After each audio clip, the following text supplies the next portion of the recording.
Bienvenue à Parle Jazz Jazz, mardi 6 janvier. C'est Jacques Giguère aujourd'hui qui est avec moi sur le panel. Bonjour Jacques. Bonjour, ça va bien? Ça va super bien, un beau mardi. Mais ça a brassé, les événements de la fin de semaine, ça a fait parler beaucoup. Hier, on pensait pas passer une émission complète, mais les gens avaient beaucoup de choses à dire sur la situation qui nous préoccupe au Venezuela. Et ça peut avoir des répercussions sur nous. Hein. C'est un peu pour ça que ça nous touche. On verra ça un peu. On y reviendra aujourd'hui. On va parler de différents sujets aussi. Hein. Il y a les préparatifs qui sont amorcés pour les élections de mai 2026, les élections municipales. On pourra en glisser un mot. Et aussi, Susan Holt qui cherche un nouvel endroit pour le projet de centrale électrique au gaz naturel de Center Village. Peut-être qu'il y a des gens qui vont proposer leur municipalité. On verra bien. On verra bien. Mais pour tout de suite, je vous invite à participer à l'émission tout au long. Les lignes téléphoniques sont ouvertes. Vous pouvez partager votre opinion avec nous, poser vos questions à M. Giguère, qui est avec nous ici, qui pourra répondre au meilleur de sa connaissance. Et puis, par courriel, si vous voulez nous écrire, c'est ppjj@cjsf.ca. C'est parti, hein, c'est janvier.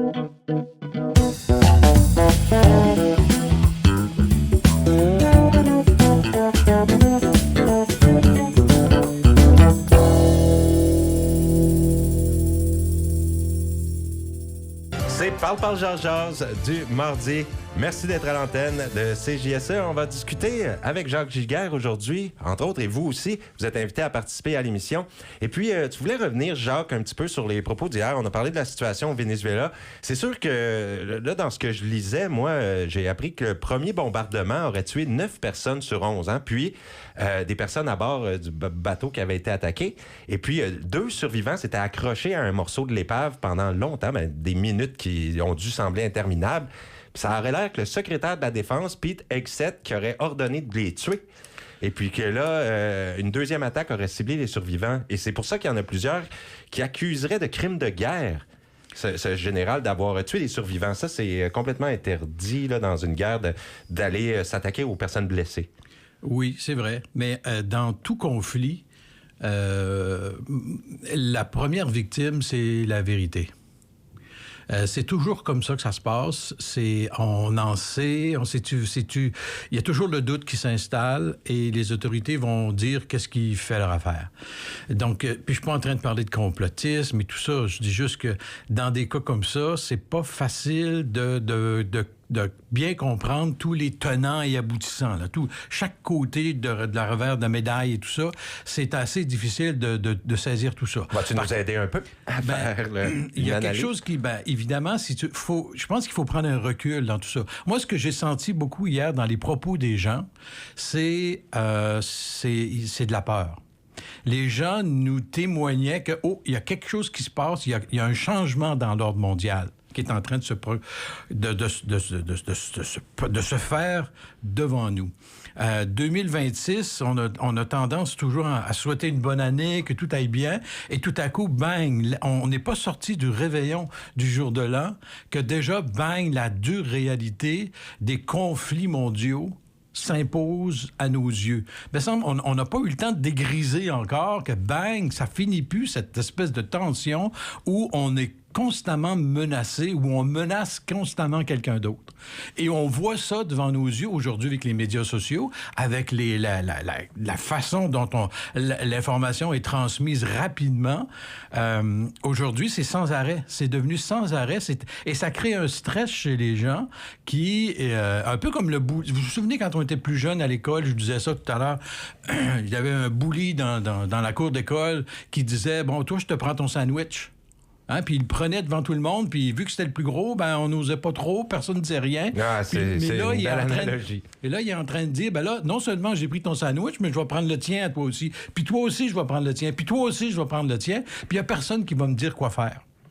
On a un peu ce sentiment-là où on dit, mais ils sont où les règles? Il y a un droit international qui existe. Oui, on en parlait de la légalité un peu hier de ça, puis du côté de l'ONU et d'autres organisations internationales, on conteste la légalité des opérations qui ont été menées au Venezuela. Il y a un côté, je dirais, habile des États-Unis, c'est qu'ils contournent cette loi-là en disant simplement qu'ils ont été chercher un narcotrafiquant et ils l'amènent chez lui, aux États-Unis, pour être jugé pour complot pour la drogue. En gros, là, si on résume... Oui, participation à un gros cartel qui tentait de l'importer aux États-Unis. C'est ça. Au niveau légal, c'est comme ça que les Américains se défendent. Mais c'est sûr que sur la scène internationale, les gens se disent, ben là, on n'est pas fous, il y a du pétrole. Puis le président lui-même dit, on est là parce que c'est nous autres qui va runner le pays. C'est nous qui allons maintenant gérer le pétrole qu'on nous a volé. Bon, ça, c'est... Donc, vous avez encore... C'est le pétrole. Rappelez-vous, et prenons un peu de recul, rappelez-vous qu'est-ce qui s'est passé au Koweït, rappelez-vous qu'est-ce qui s'est passé en Irak. On peut remonter plus loin, on peut remonter en 1913. Les États-Unis qui ont envahi le Nicaragua. C'était encore pour le pétrole? En 1954, il y a eu un coup d'État au Guatemala par les Américains. En 61, les Américains ont essayé d'envahir Cuba. Souvenez-vous, la fameuse baie des cochons. Ça a viré au vinaigre pour les Américains, ça n'a pas fonctionné. En 65, ils ont envahi la République dominicaine. En 73, le général Pinochet, ils ont aidé le général Pinochet à faire un coup d'État au Chili. Il y a encore beaucoup de Chiliens qui vivent au Canada qui ont fui le Chili à l'époque parce qu'il y avait un coup d'État qui était avec l'aide des Américains. En 80, c'était autour du Salvador. En 80 aussi, ils sont retournés pour une deuxième fois, les Américains, au Nicaragua, l'histoire du général Noriega. En 85, ils ont envahi le Panama, justement à cause du canal. Il y a plus près de nous, 91, la fameuse comment est-ce qu'on appelle ça? Je cherche le nom de la mission. C'était au Koweït.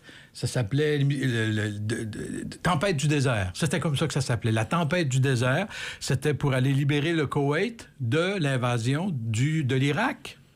Et curieusement, pas longtemps après, c'est au tour de l'Irak, en 2003, de passer sous le fer de l'armée américaine. Et là, on est en 2026. C'est ça, les Américains.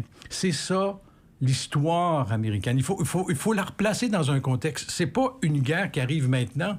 En fait, c'est même pas une guerre. C'est juste, on est allé le chercher. Ce sont des intérêts économiques que l'on veut défendre. C'est ça qui est en train de se produire en ce moment. Et on va continuer dans ce sens-là. Et là, les Américains se sentent menacés par la Chine. Et c'est ce qui commence à les faire réagir. Et là, on ressort la vieille doctrine Monroe, de l'ancien président américain James Monroe des années 1820. Donc, c'est une vieille doctrine qui a au-dessus de 200 ans, qui est cette dominance des États-Unis sur toutes les Amériques. Pas juste sur l'Amérique du Nord ou l'Amérique centrale.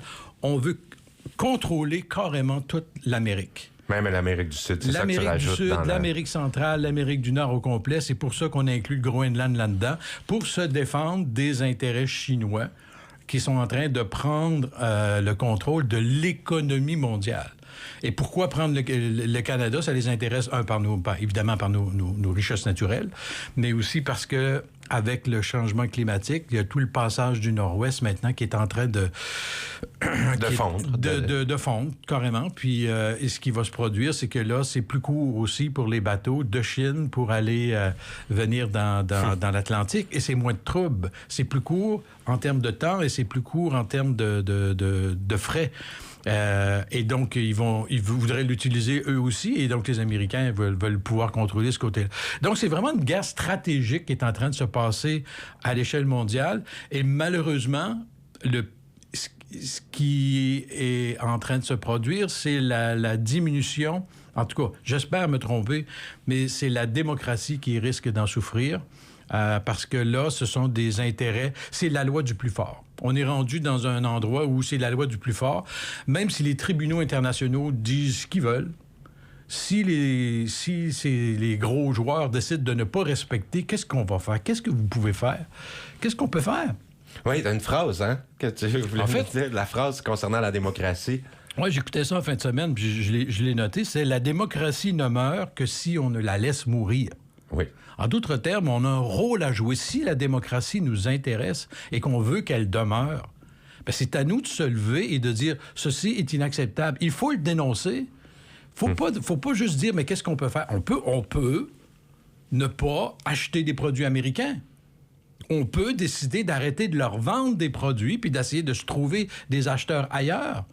On peut commencer à faire ça. Ben, notre premier ministre, Mark Carney, qui a comme pris position assez clairement, parce que lui, il y a eu un entretien vraiment important avec la chef de l'opposition au Venezuela, qui est Maria Corina Machado. Puis, ben, elle, juste pour dire, c'est une qui n'a pas eu la vie facile, là, qui a fui le Venezuela en 2024, pendant l'été, probablement pour échapper aux persécutions. Puis, ça a duré plus d'un an, son exil, et elle a reçu une consécration internationale majeure, le prix Nobel de la paix, en décembre cette année. Et ça a transformé son statut, elle. Ça a fait d'elle une interlocutrice incontournable. Puis là, on voit que la rencontre de Mark Carney avec elle, c'est comme si Mark Carney se positionne comme quoi le Venezuela, oui, n'était pas d'accord avec le régime de Maduro, mais il voudrait que le pays reprenne le contrôle par rapport à elle, par rapport à l'opposition. Et donc, il s'oppose un peu aux États-Unis, mais c'est pas clair. C'est subtil de la façon qu'il le fait. Je pense qu'il veut pas se mettre Trump à dos. Hein. Ben, personne ne veut se mettre Trump à dos. C'est ça, c'est un peu ça la survie. La survie du Groenland, la survie du Canada, la survie du Panama, c'est d'essayer de se rendre le plus longtemps possible, le plus près possible des élections de mi-mandat, où là, tout risque de basculer à l'interne des États-Unis. Parce que là, s'il veut se maintenir au pouvoir, il risque de déroger est-ce qu'il va y en avoir des élections? Il y a des gens qui pensent que ça pourrait aller jusqu'à qu'ils annulent les élections en déclenchant... Une guerre, ben oui. Mais s'il est en guerre, il n'y aura pas d'élection. Si la guerre ne sera jamais sur le territoire américain. Jamais les Américains vont laisser se faire envahir. Ils ont l'armée en plus pour se défendre. Donc, s'il y a une guerre, elle va être ailleurs. Ouais. Ce qui n'empêchera pas de faire des élections. Ah, donc à mon avis, c'est presque certain qu'il va y avoir les élections de mi-mandat. En fait, lui peut l'invoquer. Et là, il va y avoir des levées de boucliers. En fait, c'est le peuple américain, à un moment donné, qui va dire, ben là, assez, c'est assez, là. Penses-tu vraiment que... je vois pas d'autre option. La base électorale de Donald Trump, selon toi, est-ce qu'elle est constante, en diminution ou en augmentation? Elle est stable. Elle est stable, mais en régression. Elle n'est pas en augmentation. En légère diminution. Il y a des gens qui y croient dur comme fer. C'est comme... Il l'a dit lui-même, je pourrais tuer quelqu'un sur la 5e avenue à New York, puis je ne serai jamais accusé. Il est comme ça. Et les gens ressortent toute l'histoire de Epstein, toute la fameuse filière là, qu'on essaie de sortir, qu'on sort à petit feu, puis finalement, c'est devenu, on n'en parle même plus, hein, alors que ça devait le faire tomber. Et les gens l'accusent là-dedans de pédophilie. Puis là, mais il y a beaucoup de gens qui disent « Mais non, mais Donald Trump n'aura jamais pu faire ça. » Même si vous avez la preuve, il a été accusé devant les tribunaux américains.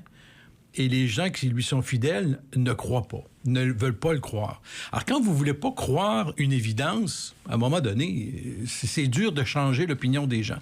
Donc, c'est devenu un peu comme une religion, comme une foi. Les gens voient en lui, aux États-Unis, une certaine tranche de la population ne prêche que par lui et c'est la seule personne qui peut nous sauver. Point final. Peu importe ce qu'il fait, peu importe ce qu'il dit, on va par là. Oui, ben c'est ça. C'est un président populiste. C'est ça. On a ce qui arrive avec.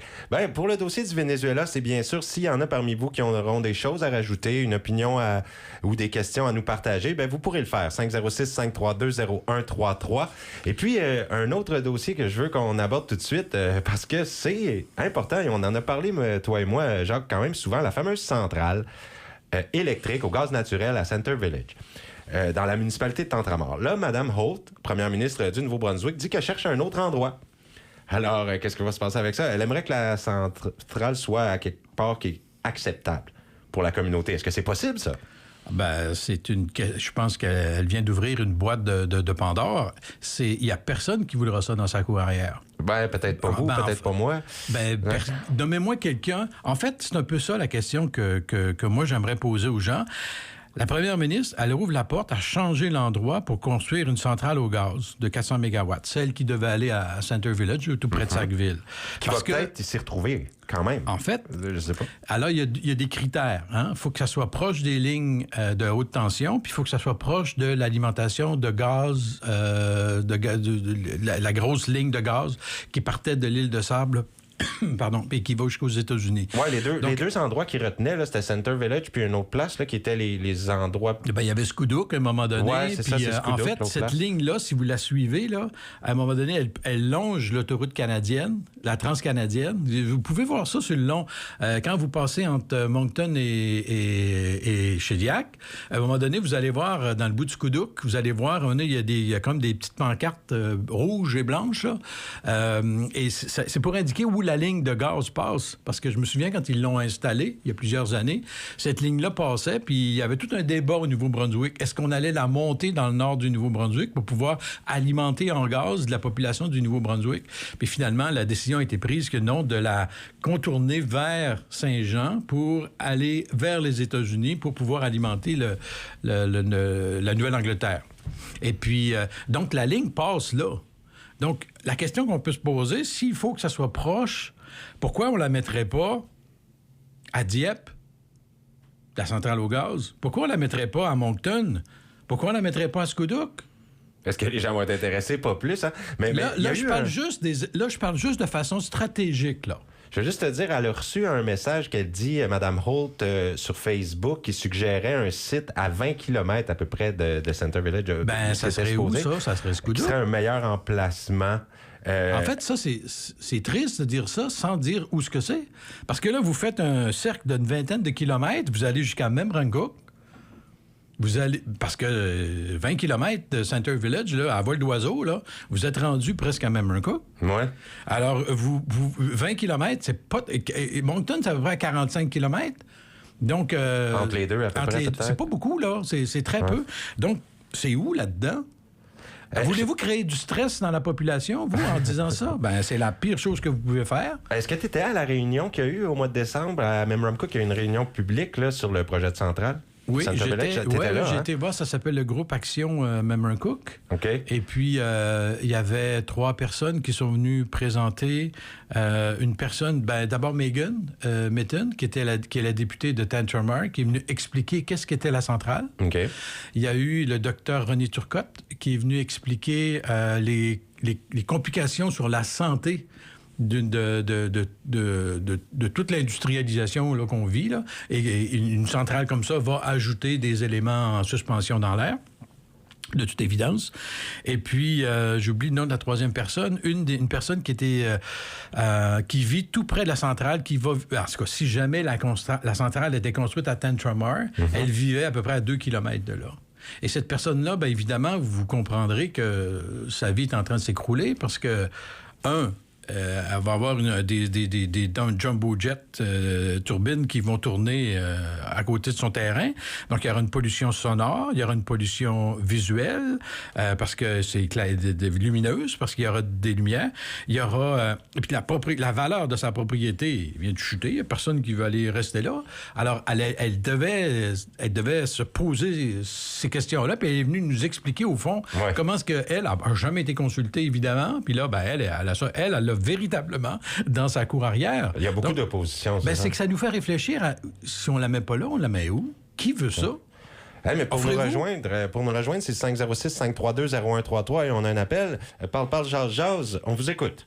Oui, moi, je me demandais si vous feriez une émission sur les pesticides alentour des maisons, quand ça va être. Pesticides alentour des maisons. C'est un sujet qu'on va noter. On tentera de s'informer là-dessus, puis on y reviendra certainement dans une future émission. Parce que nous autres, on a fait checker notre puits, puis le pesticide est dans l'eau, là. OK. Ça m'intéresse énormément. Vous êtes à quel endroit?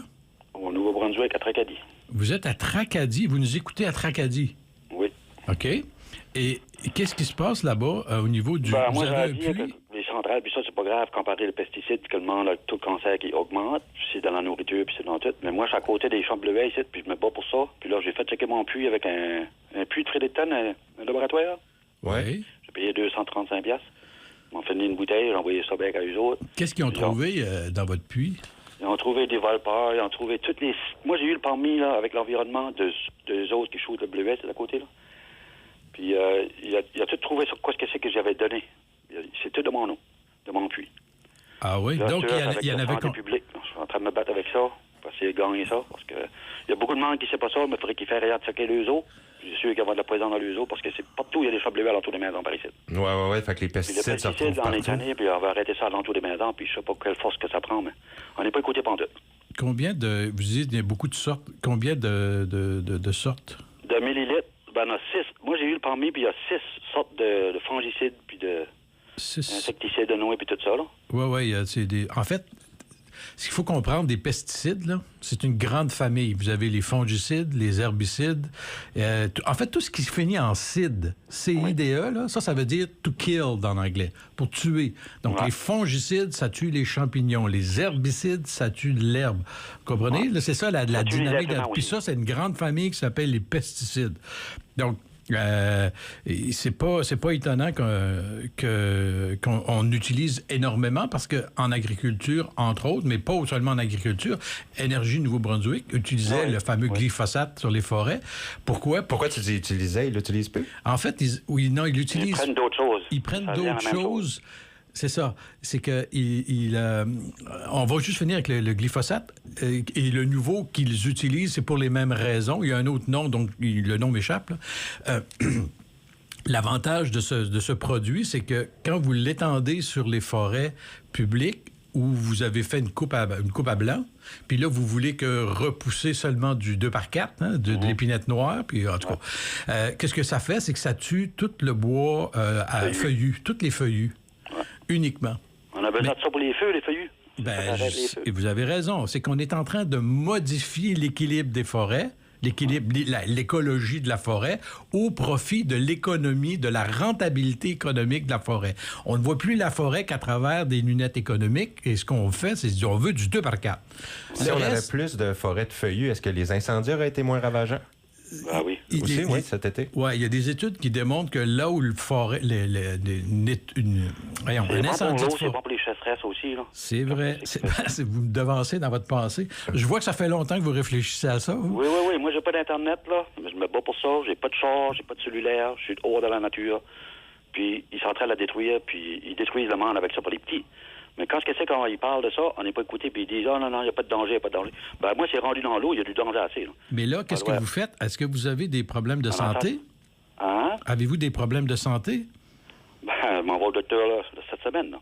Je passe des gros tests si je peux les avoir. Hein. Mais il y a du monde que je connais pas loin de moi, ici d'à côté, oui, ils sont en train de se battre pour ça, là. Les enfants puis les parents, ils avancent ça dans le sang, là. Mais j'essaie de savoir de eux, juste qui ont passé le test. Moi, je vais faire ça, moi, ici, là. OK. J'ai des douleurs chroniques. Je travaille plus, ça fait 10 ans. Puis j'ai un 48 années. Là. C'est extrêmement préoccupant. Oui, il faut que le monde se réveille puis qu'il y ait plus de force. Mais est-ce que là, vous arrêtez de consommer cette eau-là, j'imagine, depuis un bout de temps? Beaucoup d'affaires, d'arrêter de consommer. Je m'en jette pas mal dans le bio. Puis je mange le meilleur. OK. Mais qu'est-ce que vous faites pour l'eau maintenant? Je j'imagine que vous flushez à la toilette quand même avec ou... Je la bois plus, moi, là. Non, mais c'est ça. Vous ne cuisinez plus et vous la buvez plus. Non.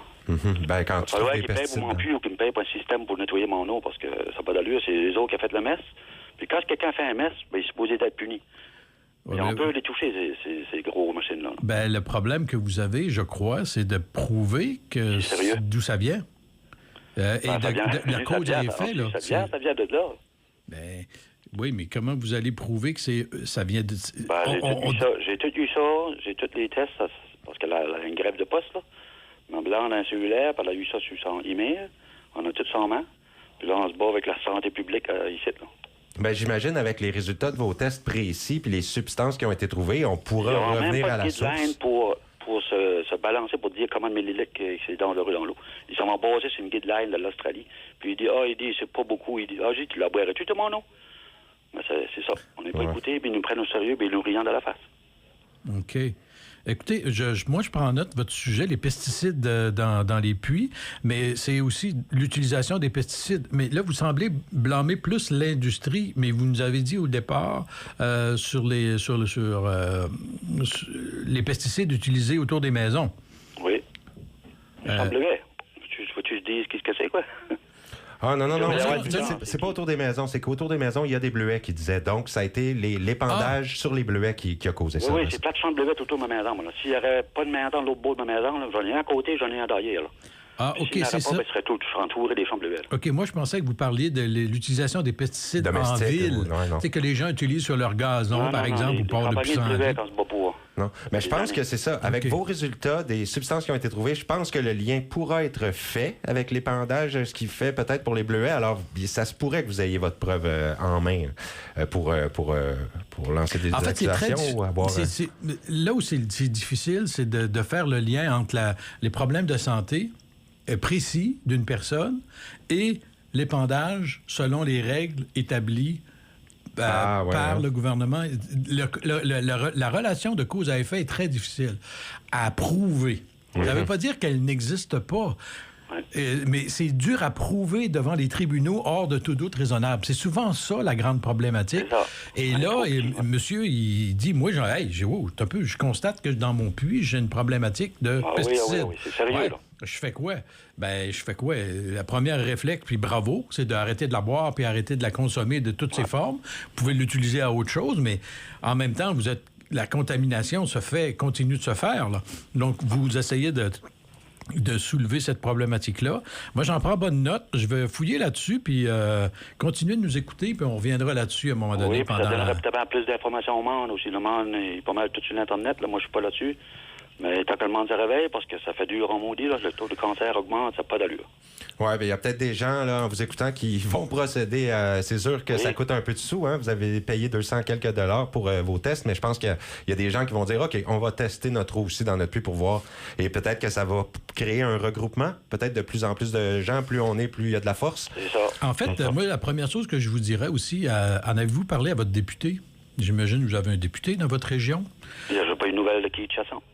Mais vous l'avez sensibilisé à la question. J'ai demandé pour avoir un rendez-vous, on n'a jamais eu de nouvelles. OK. La ville, tout. Puis là, on ne sait plus où y aller, mais c'est la santé publique qui s'en mène. OK. Donc, mais vous avez quand même demandé d'avoir une rencontre avec votre député, mais il ne vous répond pas. Non, pas eu de nouvelles. Ça fait longtemps de ça? Avant Noël, septembre, octobre. Avant Noël, bien écoutez, ça c'est peut-être... On va donner le bénéfice du doute, ça s'est peut-être perdu dans le temps des fêtes.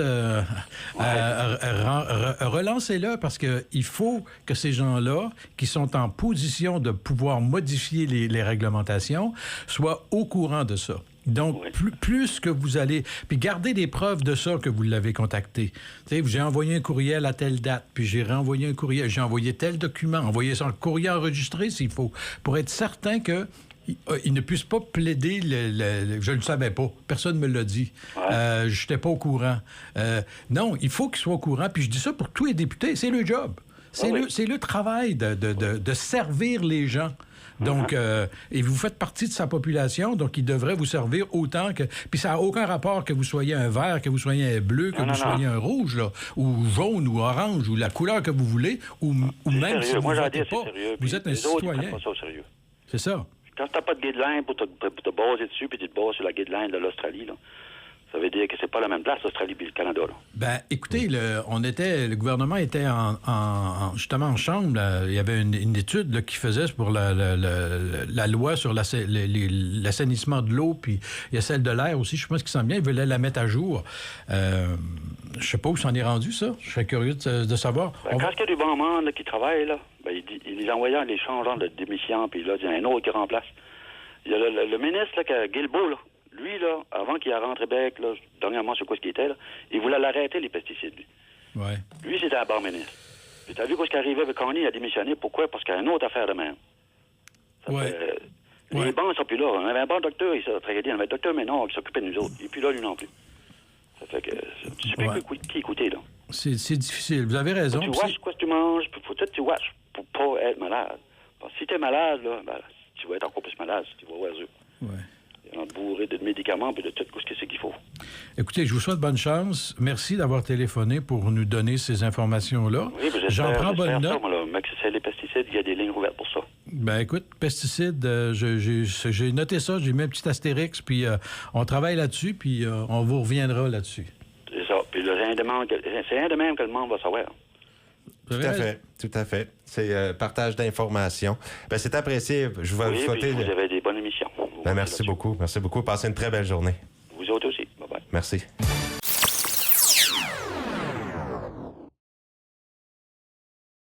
C'est Parle Jase. Mardi 6 janvier. Alors, on a eu un appel assez préoccupant là, concernant les pesticides qui se retrouvent dans l'eau depuis. Ben oui, c'est un sujet qui reviendra certainement là, parce que ça l'est. Intéressant et préoccupant, et je pense qu'il faut voir où ça mène tout ça. Bien, à un moment donné, il faut se poser la question, est-ce que c'est important de protéger l'environnement ou pas? Et puis, j'ai l'impression, quand on veut installer une centrale au gaz, n'importe où, au Nouveau-Brunswick, là, c'est devenu... On n'en parle même plus de ça. Mais pourtant, ça va émettre des millions de tonnes de gaz à effet de serre, cette centrale-là. Alors, ça va avoir une pollution sonore, une pollution visuelle, un. Ouais, Deuxièmement, il y aura aussi un impact économique, c'est-à-dire que indirectement, on est en train de, par le choix de la compagnie américaine, on est en train de subventionner les importations américaines au Canada, parce que nous, on va acheter l'électricité de cette compagnie-là, et en plus, elle va brûler du gaz de schiste américain. Dit de même, ça sonne, ça n'a pas d'allure. Non, mais je donne juste des faits. Ça, c'est des faits, ça. C'est une compagnie américaine, donc ça a de la technologie américaine qui va être... Une compagnie américaine qui va s'installer en sol canadien, alors que les compagnies... Alors que le président américain nous menace, nous, on va dire, on va signer un contrat de 25 ans avec une compagnie américaine. C'est ça qu'on est en train de dire. On ne sait pas trop où on va la mettre, là, mais on va mettre ça à quelque part où ce que le monde est d'accord. Ben, l'emplacement, justement, ça nous préoccupe. Au début, Énergie NB disait qu'il avait étudié 8 spots, 8 emplacements, qu'il en avait retenu 2 qui étaient les principaux Scoudouc et Tentramar. Là. Puis, il avait indiqué en décembre de l'année passée que elle serait probablement construite dans le parc industriel de Scoudouc. C'est cette année qu'ils ont décidé de la faire construire près de Center Village. Et puis, ils examinent le projet en février là, qui s'en vient. Oui. Comme il faut faire que... Bon, mais je ne sais pas où ça va se En février, trouver. c'est les audiences. Là. C'est parce que Énergie Nouveau-Brunswick a essayé de passer outre les audiences sur l'environnement, puis ça n'a pas passé. C'est-à-dire que, pas le gouvernement, mais la réaction a été de dire, vous allez passer dans le tordeur comme tout le monde, parce que c'est quand même un projet d'infrastructure majeure. Même si c'est une compagnie indépendante, c'est pas une compagnie publique, c'est une compagnie privée, vous devez quand même vous soumettre au processus. Et le processus commence en février. Et ça dure seulement une semaine, mais le gouvernement espère avoir une réglementation. En fait, ce qui se produit, c'est que la compagnie est déjà en train de faire des pressions auprès du gouvernement pour dire « Hey, si moi, d'ici avril, là, j'ai pas une réponse positive, là, je m'en vais ailleurs. » Parce que j'en ai d'autres choses à faire ailleurs. Mais c'est du chantage! Ben, on pourrait... C'est une façon indirectement de faire du chantage. C'est des pressions. C'est beaucoup plus des pressions pour dire... Puis je comprends ça, c'est de la business. En business, il faut pas que ça niaise. C'est-à-dire que si vous êtes décidé, vous m'avez donné un contrat, vous êtes prêt à aller avec moi, ben trouvez-moi le site puis ça presse, là. Parce que moi, je suis prêt, je vais la bâtir, votre centrale, puis si vous la voulez pour 2028, là, ben on est rendu en 2026. Il me reste 2 ans, là. Fait que c'est comme ça qu'ils pensent. Et c'est normal qu'ils pensent comme ça. Je suis pas en train de dire qu'ils pensent mal. Ils pensent en business. Mais le gouvernement n'est pas là pour faire de l'argent. Le gouvernement est là pour donner des services les plus optimaux pour sa population. Que ce soit en santé, en éducation, etc. Donc, là, il est pris entre l'arbre et l'écorce. Là. Il est pris entre les deux parce qu'on a une compagnie publique d'énergie qui s'appelle Énergie Nouveau-Brunswick qui a peut-être, je dirais, dormi au gaz trop longtemps et a manqué le bateau de la planification du virage vers les énergies renouvelables. Hein? On entend parler beaucoup, mais concrètement, qu'est-ce qu'on fait au Nouveau-Brunswick, ces énergies renouvelables? Tu trouves qu'on n'en fait pas assez? Nommez-moi un beau gros projet, là. Ben, moi, je suis pas assez il y en a pas. Je me dis, il y a certainement des projets d'éoliennes. Oui, il y en a. Il y en a quelques-uns, mais il n'y en a pas beaucoup. Et c'est des petits projets. Comment ça se fait quand on va en Nouvelle-Écosse, vous traversez, là, après Sackville, le marais, là, entre Sackville et Amherst, l'autre côté. Quand vous arrivez du côté de la Nouvelle-Écosse, vous avez une vingtaine d'éoliennes là, qui tournent, là, qui font de l'énergie. Mais vous arrivez du côté du Nouveau-Brunswick, il n'y a rien. Il n'y en a pas. Mais on va mettre une centrale au gaz. S'il y a du vent pour les gens de la Nouvelle-Écosse, il doit y en avoir pour les gens du Nouveau-Brunswick. C'est la même place. Certainement. Ben, peut-être moins en proche fait, de il y avait le professeur Gagnon, Yves Gagnon, de l'Université de Moncton, qui avait fait une étude sur les possibilités éoliennes du Nouveau-Brunswick, et les capacités sont fantastiques. sont fantastiques. On est de calibre mondial. Oui, c'est vrai. On a du vent en potentiel masse, éolien. Absolument. Et on a un appel, Jacques. Ah, vas-y. C'est le 506-532-0133 pour nous rejoindre. Parle, Jazz. On vous écoute. Oui, bonjour. Bonjour. Vous parlez du gaz avec une compagnie américaine, là. Oui. J'aimerais savoir, sais-tu, le gouvernement va-tu leur payer en argent américain ou en argent canadien? Une bonne Le question. contrat. En fait, je pense que c'est le gouvernement va acheter. Indirectement, c'est nous qui allons acheter en dollars canadiens l'énergie qui va sortir de cette centrale-là. Donc, NB Power va l'acheter puis il va nous la revendre, si vous voulez. OK, mais tout se fait en argent canadien. C'est pas, à cause c'est une compagnie américaine, ils vont pas... Non, c'est pas comme au hockey, là, où les joueurs de hockey canadiens qui vivent au Canada sont payés en argent américain. Là. C'est pas la même affaire. Mais il faut comprendre une chose, c'est que c'est la compagnie qui va investir au Canada. Apparemment, ça pourrait aller jusqu'à 1 milliard de dollars pour construire cette centrale-là. Donc, ça il n'y a aucun coût pour les Néo-Brunswickois. Mais la compagnie est là pour faire des profits, faire de l'argent.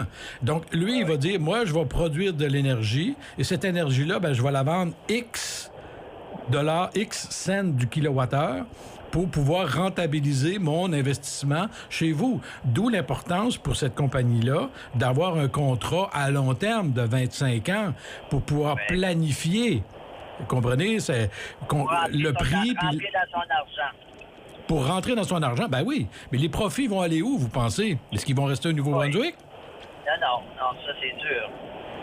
Une autre question, vous parliez d'NB Power. Moi, j'ai jamais su pourquoi qu'ils nous chargent 25 ou 30 ça, je ne sais plus, là, de frais de service. Parce que le frais de service, pour moi, c'est quelque chose, il faut qu'ils viennent. Ils viennent plus à la maison lire le meter. Puis ils n'envoient presque plus d'enveloppe par la malle. C'est tout fait par Internet. Je vois pas pourquoi ils nous chargent 25 par mois de frais de service.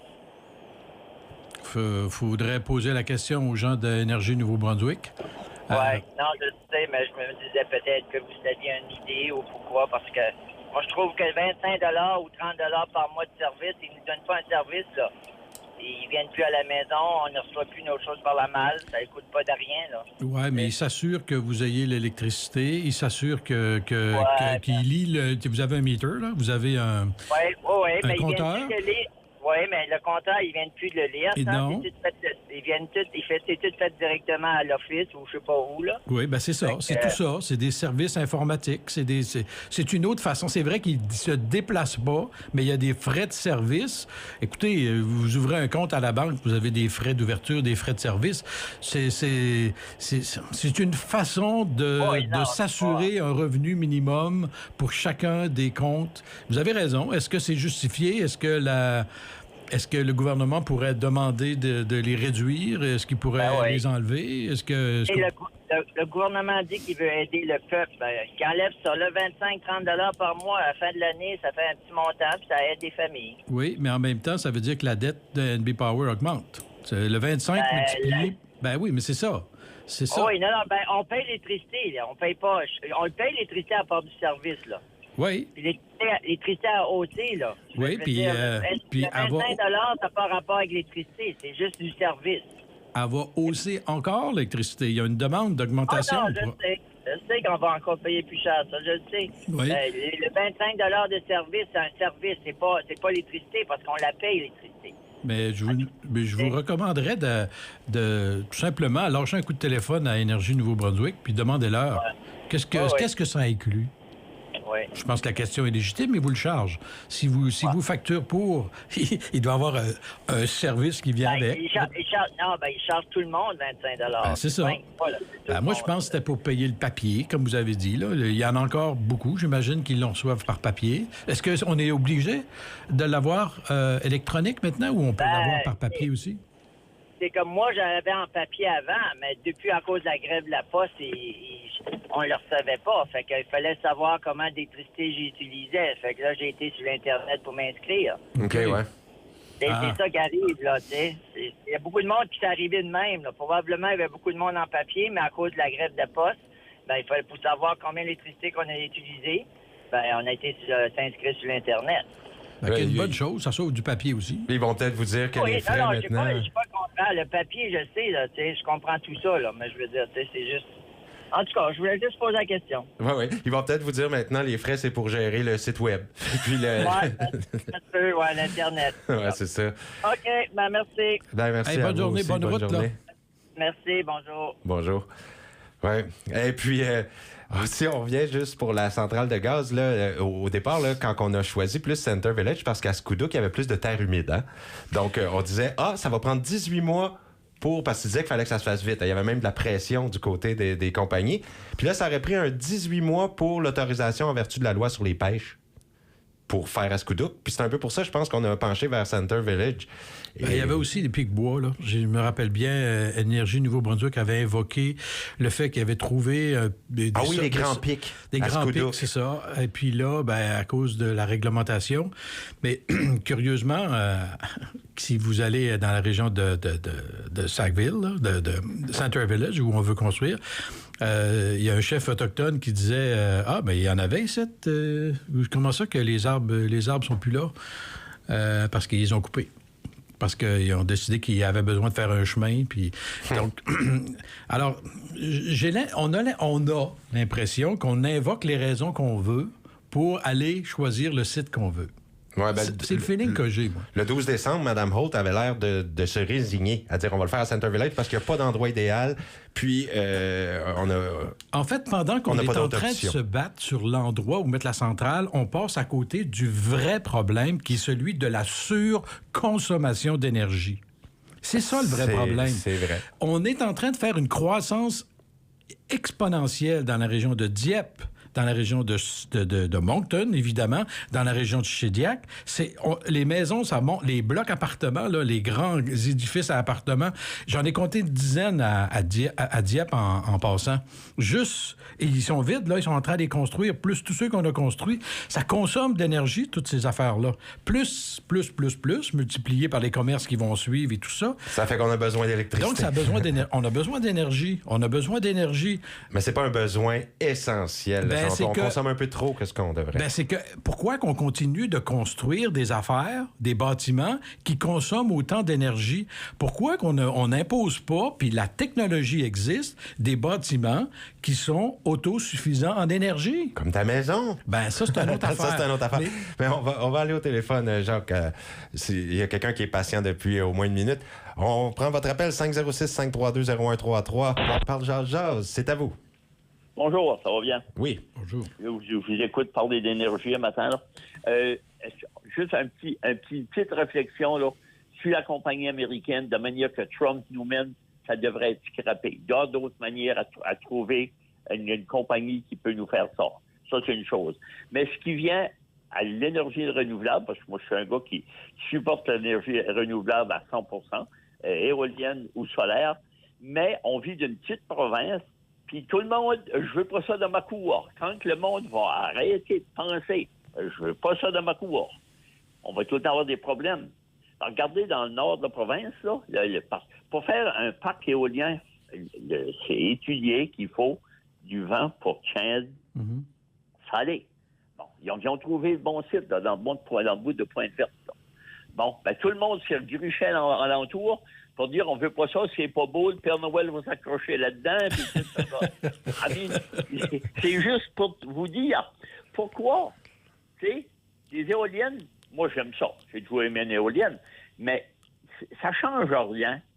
Je me rappelle quand ils ont fait celui-là à la Mecque, il y a un gros champ de pétrole, là, il a pas du 25, 28 là, à la Mecque, là, sur l'île de la Mecque. Puis tout le monde, là, quand ça fait ça, dit le monde y allait venir fou, ça faisait du bruit. Ça fait pas de bruit en éolienne. Ça fait du bruit quand il est en bas parce que quand la palette passe, fait un petit ouf, là. Oui, ça en fait un peu, là. Ça fait pas de bruit. Mais quand le monde va arrêter de dire je veux pas ça dans ma cour, on va pouvoir en faire, là. On est d'une petite province. Puis on va manquer d'énergie, là. Ils prétendent que dans 2 ou 3 ans, là, on va manquer d'énergie au Nouveau-Brunswick. Ben, attends un peu. C'est vrai que l'énergie éolienne produit du courant pour notre système. On pourrait produire énormément d'énergie au Nouveau-Brunswick. On pourrait même en produire plus qu'on en consomme. Énergie électrique, j'entends. Ça pourrait se faire. Il faudrait mais ce qui serait intéressant, c'est que ça ne soit pas fait uniquement à un endroit. Ça vous prend des parcs éoliens répartis un peu partout sur le territoire. Parce que le vent n'est pas égal partout, hein? Et vous voulez que ça produise de l'énergie. C'est un peu ça le défaut de l'éolien et du solaire, c'est que c'est ça des énergies alternatives, c'est-à-dire qu'elles ne vont fonctionner que s'il y a du vent ou que s'il y a du soleil. Aujourd'hui, dans le sud-est, là, c'est plutôt nuageux. Donc, si vous avez des panneaux solaires et qui ne sont pas recouverts de neige, parce que vous les avez nettoyés, il y a des chances qu'ils vont produire peut-être aujourd'hui, je regarde dehors, là, peut-être 30 de leur capacité. Okay. Donc, le 70 si vous vous fiez dessus, vous ne pouvez pas faire fonctionner votre laveuse. Alors, les gens veulent avoir 100 d'énergie qui viennent dans leur maison 24 heures par jour, 7 jours par semaine, parce que la maison a été conçue comme ça. Parce que nos habitudes sont conçues comme ça. Alors, il faut donc diversifier. Et c'est pour ça que ça prend autre chose que juste du solaire puis juste de l'éolien. Ou vous en produisez en grande quantité pour que là, il y aura toujours du vent et du soleil à quelque part, ou à peu près. Ben, c'est pour ça que c'est un parc éolien, c'est toujours étudié jusque le vent vient de plus. Oui. Bon. Pour le mettre dans la mer, parce que dans l'eau, on sait, si on avait un parc éolien dans le détroit, entre l'île puis le Nouveau-Brunswick, il y a toujours du vent. Là. Ah oui. Bon, ben, si vous parlez de ça là, ben, ça serait une folie de... On veut pas ça, là. C'est là qu'est le problème. C'est qu'un parc éolien, c'est comme n'importe quoi d'autre. Il faut que ça soit mis à un endroit où il y a du vent constant. Puis, tu vas pas mettre ça dans le milieu d'une forêt, là, à moins que... Mais, c'est étudié. Mais quand le monde va pas arrêter de dire pas dans ma cour, ou pas ici, ou pas là... Mais il faut... C'est pour ça que C'est pour ça qu'il faut que... On appelle ça l'acceptation sociale. Hein? On entend des fois le gouvernement parler d'acceptation sociale. C'est ça que ça veut dire. Ça veut dire qu'un projet comme ça, s'il est originaire d'une municipalité, s'il prend origine chez les gens, nous, on aimerait, dans notre coin, développer ça, bien, vous avez déjà réglé une bonne partie du problème, qui est celui de l'acceptation sociale. Vous comprenez? Donc, il faut que les gens s'approprient et non pas qu'attendent qu'on impose. C'est ça, souvent, qu'on fait. Approprions-nous cette affaire-là. OK. Ça revient dessus. Quand je suis à Pointe Verte, ils ont fait toute une tollée contre ça, là, vous en avez entendu parler au Sagamore, là. Bon, ils en ont fait une à Richibouctou. Puis le maire de Richibouctou, à ce temps-là, là, quand ils l'ont eu, il a dit emmenez-en des éoliennes dans ma circonscription, dans ma localité. Lui est prêt, mais il n'y en a pas mis d'autres. Il n'y en a rien qu'une à Richibouctou. Puis il y a comme qu'il y en a eu à Capellé. Il y a du monde qui les veulent, puis pour quelle raison qu'ils ne vont pas faire un parc éolien dans cette région-là qui est déjà acceptée? Oui, on pourrait faire des audiences publiques là-dessus. Écoute, il y a tellement de possibilités, mais tout de suite, on dirait que le gouvernement, enfin Énergie Nouveau-Brunswick, a choisi d'attendre. Et là, mon Dieu, on en a besoin, donc on va à la solution la plus facile. On va mettre une centrale au gaz, on peut garantir l'approvisionnement et tout ça. Oui, donc là, l'environnement, c'est plus important. Là, c'est plus important. C'est l'économie, c'est de fournir le système pour continuer de croître et grossir. OK, mais comment est-ce qu'on va régler? On fait juste reporter le problème à plus tard, là, tu sais. C'est qu'il essaye, mais il y a tellement d'opposition dans les localités qu'il vient, je sais plus, au Nouveau-Brunswick, on a une petite province, on est quand même limité, là. Oui, une petite province. Attendez, une petite province, puis on doit s'en aller pour une pause, là, mais je finis là-dessus. On est peu nombreux, on est 800 000, mais sur un territoire qui est énorme, là. Il y a des grands trous vides là, au Nouveau-Brunswick. Là. Hein? Puis les grandes compagnies le savent très bien, puis ils vont faire de la coupe à blanc là-dedans. Alors, on pourrait installer aussi des éoliennes. On n'est pas obligé de les mettre au centre-ville des villages. Là. Il y a le chantier à Tracadie, là, ça serait un bon endroit pour faire ça. C'est grand, ça serait un bon endroit pour faire un parc éolien. Je vais vous laisser là-dessus. Bonne journée. Je vous remercie beaucoup. Passez une très belle journée.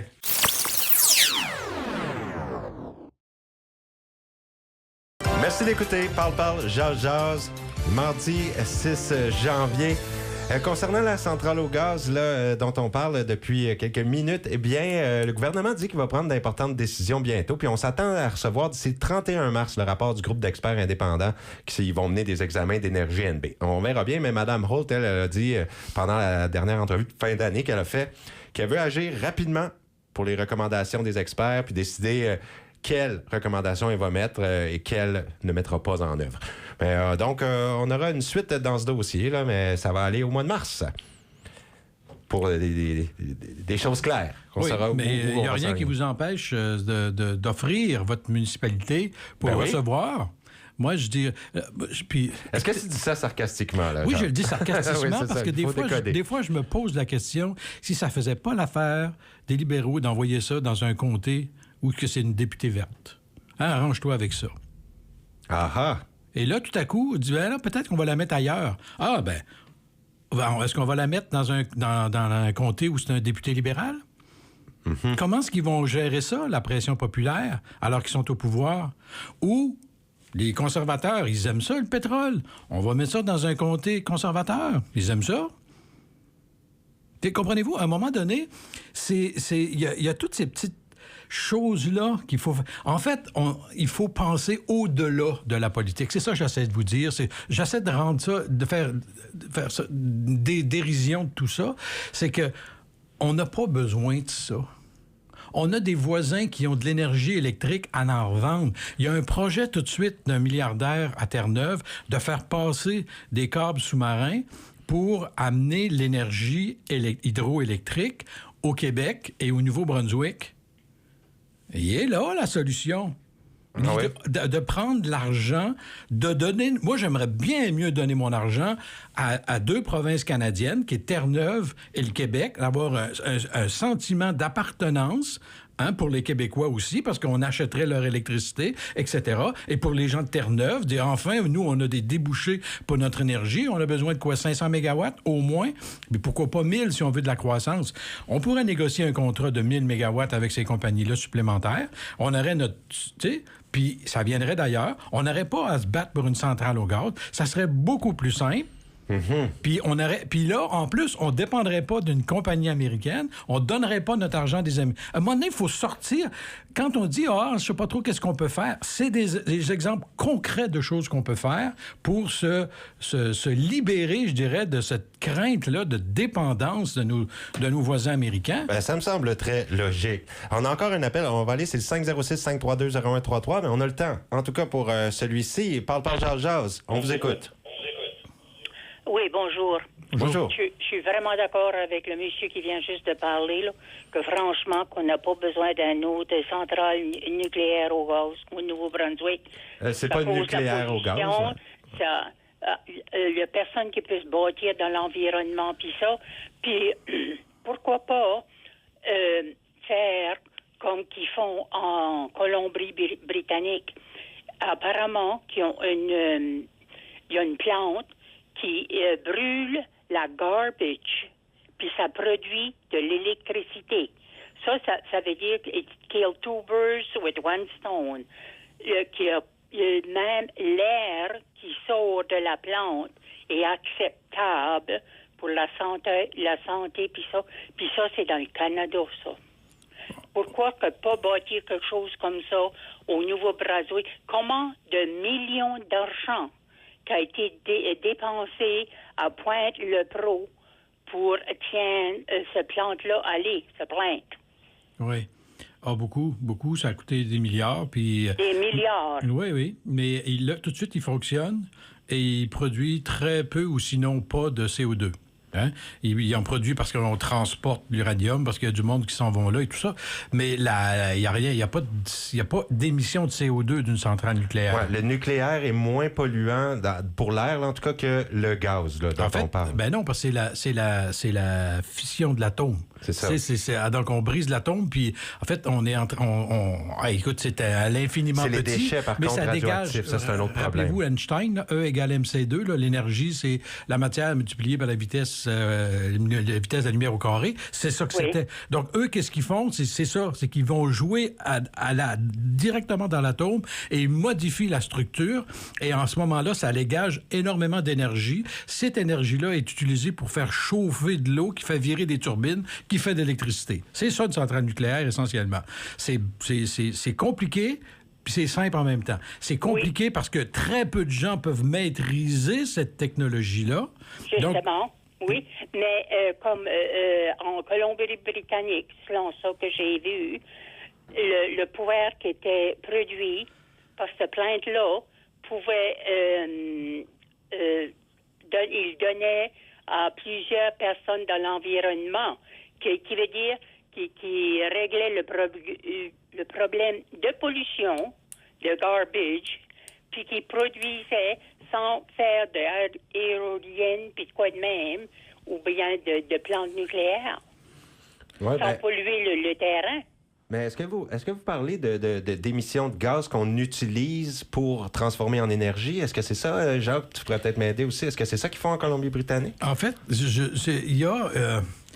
je ne sais pas ce qu'ils font en Colombie-Britannique, je ne suis pas au courant de ça, mais j'ai pris des notes, madame, puis je vais aller vérifier ça. Mais il y a des choses qui se font au Nouveau-Brunswick, par exemple. Il y a une ferme dans la région de Saint-André qui utilise les déchets de la ferme, donc le fumier de vache, puis des trucs comme ça. Et qu'est-ce qu'ils font? Ils ont des gros fermenteurs à l'extérieur. C'est des espèces de gros bassins avec un dôme par-dessus. Et vous mettez votre mélange là, de savon, de déchets, carrément de déchets de la ferme là-dedans. C'est un mélange, là. Il y a tant de ratio de fumier de vache, puis ça vous prend des matières organiques, ça vous prend toutes sortes de trucs, mais c'est tous des déchets là, qui viennent de la ferme. Et vous laissez fermenter ça, et de la fermentation, ça dégage des gaz. Est-ce que c'est du méthane? Généralement, c'est du méthane, un peu comme les dépotoirs. Un dépotoir, la fermentation va dégager du méthane. Et souvent, des grands dépotoirs vont mettre des capteurs de méthane pour, au lieu de l'envoyer dans l'atmosphère, utilisent ce méthane-là, le brûlent pour faire chauffer de l'eau, pour faire virer une turbine. Ou faire du power. Et pour faire de l'électricité. Et vous avez donc une ferme là-bas qui produit de l'énergie à partir de ces déchets, et il en fait tellement qu'il en a trop pour sa ferme, et il peut fournir 150 maisons. Ah, c'est à petite échelle, mais c'est quand même gros. C'est à petite échelle. Ouais, et ça fait longtemps que ça existe. En Colombie-Britannique, c'est plusieurs maisons c'est ça, de l'électricité. Puis à part de ça, là, apparemment de ça que j'ai vu, là, que c'est proche de la population. C'est pas sur une montagne dans le désert, qui veut dire, puis que ça qui sort est acceptable par l'environnement, la senteur, puis ça. Mais Moncton a beaucoup de garbage. Pourquoi pas essayer quelque chose comme ça à la place de mettre des millions puis des milliards sur un autre centrale au gaz ou quelque chose? Ouais, l'énergie qui est la moins chère, c'est toujours celle qui n'est pas consommée. Ça sera toujours ça. Donc, il faut d'abord s'attaquer à la surconsommation. Moi, je pense que si on commençait par ça, on réglerait beaucoup de problèmes. Mais là, on essaie de régler des problèmes qui s'accumulent sans vraiment regarder les problèmes, la cause à la source. À la source. Tu sais, si moi, j'ai le cancer, mais je fume comme une cheminée, ça se peut que le médecin me dise « ça serait peut-être pas mauvais que tu arrêtes de fumer ». Ça se pourrait. Ça se pourrait que je décide de continuer aussi. Vous comprenez? Donc, à un moment donné, il y a cette réflexion-là qui doit se faire. C'est toujours une question de choix. Et là, tout de suite, quand on parle de surconsommation, qu'il faudrait réduire notre consommation, bien, vous vous rendez compte qu'on va à l'encontre de la croissance économique, qui est la valeur dominante dans notre société. Ça prend c'est une obsession. Pardon? On ne peut plus détruire l'environnement pour produire quelque chose de nouveau.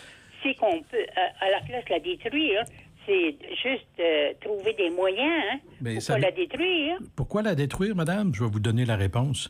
Parce que c'est plus rentable de la détruire que de la sauver. Bon. Et tant et aussi longtemps que ça sera plus rentable de détruire l'environnement que de la protéger, on va continuer de la détruire. L'argent mène le monde. C'est triste, là, mais c'est un peu ça. Moi, je suis revenu à cette conclusion-là. Et là, moi-même, ça me pose des questions sérieuses. Je suis venu ici en voiture, moi, ce matin. Là. Je suis pas venu ici par télépathie. Là.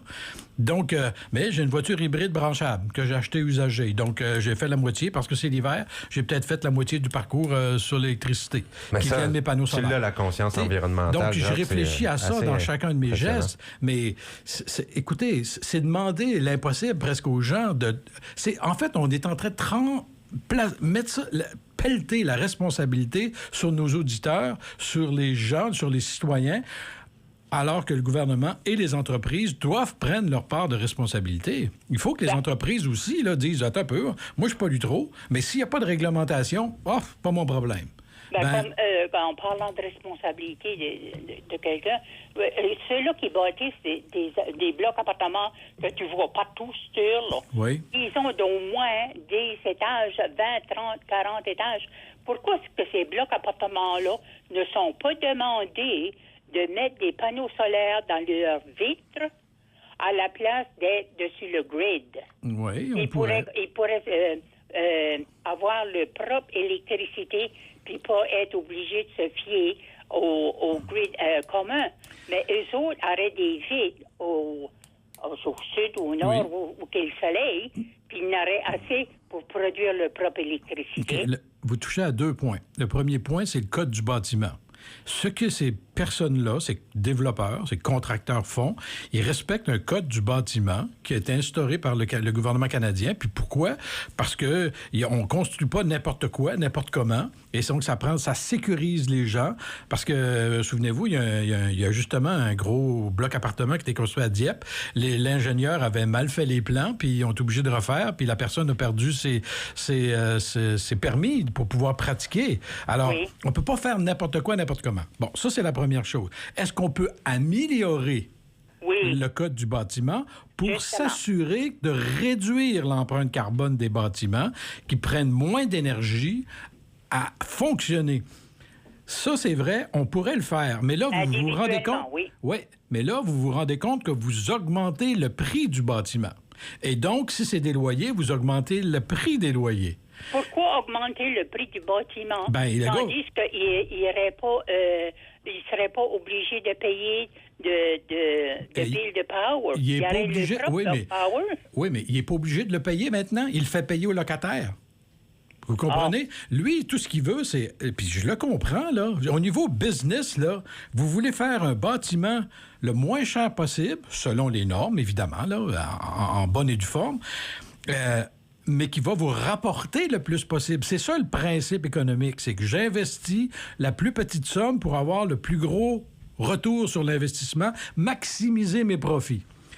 Là, vous me dites, on faudrait mettre plus d'argent à la construction. Oui, mais si les gens ont plus l'électricité à consommer, il va falloir que je monte mes loyers. Donc, alors, c'est toujours une question de choix et une question d'équilibre. Puis c'est dur d'aller contre les valeurs dominantes dans une société. Faudrait-tu pas qu'il y ait un commencement, que ça commencerait à se faire? Oui, il faudrait, vous avez raison. Il n'y a rien. Oui, mettons un développeur visionnaire qui dit, moi, savez-vous quoi, je vais en faire. Puis oui, je vais les vendre plus cher, mais ça, il faut que, par exemple, les municipalités soient complices de ça, dans le sens positif, dans le sens de dire, ouais, c'est vrai, votre bâtiment va coûter plus cher, savez-vous quoi? Si votre maison est autosuffisante en énergie, vous allez payer la moitié des taxes municipales pendant les 5 premières années. Oh, justement. Des affaires de même. Mais tout de suite, tout le monde pense en petit vase clos. Ah, c'est pas mon problème. Moi, j'ai besoin de plus de taxes. Alors, c'est plus difficile. Il y a des bonnes idées qui circulent. Je pense qu'on est juste au début, mais ça va pas assez vite. Ça va pas assez vite, vous avez raison. Puis votre facture d'électricité, attachez votre truc avec la broche, parce que... Ça va monter encore. Elle va continuer de monter parce que le Canada, parmi les 30 pays de l'OCDE, l'Organisation des pays industrialisés, là, les 30 premiers, le Canada est 30e en termes de coût énergétique de l'électricité. On est les plus bas au monde. Wow. Donc, si vous croyez qu'elle va baisser, là, non, elle va monter. On va suivre les autres par le haut. Donc, attendez-vous pas que ça baisse. Attendez-vous plutôt, préparez. Bref, je suis en train de vous dire, si vous avez une vieille maison, peut-être penser dans les prochaines années de l'isoler, de changer les doublement fenêtres. isolé. Mettez-vous pas juste du R20 dans le plafond. Minimum, si vous avez du R20, mettez, je pense, du R40, c'est rendu, là. Ça, mon père a doublé son isolation, là, puis ça a vraiment fonctionné. Son électricité coûte vraiment moins cher cette année. J'ai mis du R80, moi. J'ai doublé le standard, par choix. C'est ça. Parce que quand la personne est venue chez nous, j'ai dit, si je mettais du R80, qu'est-ce que ça coûterait de plus? À l'époque, il faut que je me replace dans le contexte, c'était 1 500 $ de plus pour mettre du R80. Quand il n'y avait rien, la maison était en construction. J'ai dit, mon Dieu, comme on dit en bon français, c'est un no-brainer. J'ai dit, mais fais-le. Ben oui. Le gars a passé la journée. C'était, tu sais, quand on souffle, là, c'est de l'isolant soufflé, là. Écoute, il a commencé à 8 h le matin, à 5 h, quand je suis arrivé, il était encore en haut en train de souffler. Il y en a, mais R80, là, sa petite baguette, elle est pas assez longue parce que c'est chez GoDaddy pour du R40. Donc, pour vérifier la quantité qu'il mettait. Mais si vous regardez le toit de la maison chez nous, aujourd'hui, ou après une tempête de neige, il y a eu de la neige là, récemment. Chez nous, le toit est bien beau, là. Il n'y a aucune perte de chaleur sur le toit. C'est un choix que j'ai fait. J'ai investi 1 500 $ de plus pour me permettre de réduire ma consommation d'électricité ou d'énergie sous quelque forme que ce soit, au minimum. Et c'est des choix. Moi, je vous dirais, dans l'avenir, là, votre maison, si vos fenêtres, vous avez plus que tant d'années, il y a même un programme, je pense, fédéral, si vos fenêtres ont plus que tant d'années, le gouvernement peut vous aider à les remplacer. Alors, vérifiez ces choses-là, puis c'est peut-être des choses à penser là, pour les années à venir, parce que ça ne va pas baisser. Non. Je vous souhaite une bonne journée. Vous aussi, merci, bonne journée, madame. Je veux vous remercier d'avoir participé à l'émission avec nous aujourd'hui. Bienvenue. Vous êtes très intéressant. C'était intéressant de vous entendre parler. Merci beaucoup et merci à Jacques. Alors, bonne journée. J'ai oublié de vous souhaiter bonne année au début. Bonne année, on est allé trop vite. Je vous souhaite quand même une bonne année 2026. La santé avant tout. Hein? Oui. Puis pour le reste, on se retrouve faites pour comme une tout autre. le monde, faites de votre mieux. Ouais. On va se retrouver semaine prochaine, une autre émission qui, souhaitons-le, soit tout aussi intéressante, enrichissante. On se dit à bientôt, Jacques, et merci à tous ceux qui ont participé. Passez une très belle journée à l'antenne de CJSE.